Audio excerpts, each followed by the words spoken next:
সনাতন ব্ৰহ্মধৰ্মাৱলম্বী ভক্তসকলৰ তৰফৰ পৰা মই আন্তৰিক কথা সকলো ৰাজ্যকে মই নমস্কাৰ জনাইছোঁ।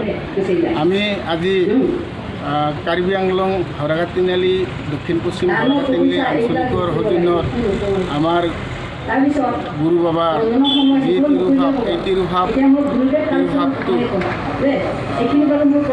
69তম তিৰুভাৱ তিথি আহি পৰিছে। গতিকে এই তিথিত আমি তিনিদিনীয়া কাৰ্যসূচীৰে আমি পালন কৰি আহিছোঁ আৰু তিথি আমি পৰম্পৰাগত হিচাপে আমি চলাই নি আহিছোঁ। গতিকে আজি আমাৰ ইয়াত প্ৰায় এই বছৰৰ যিটো তিৰুভাৱ তিথি সমাপন হ'বলৈ হৈছে। গতিকে আমি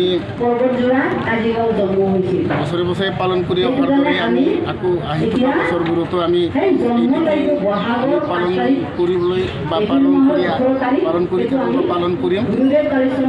যিয়ে নহওক মই তেওঁলোকক জনাই সুখী হৈছোঁ যে আমি ইতিমধ্যে 2024 চনৰ যিটো তিৰুভাৱ আমি ভালে ভালে উদযাপন কৰি সমাপন কৰিব পাৰিলোঁ।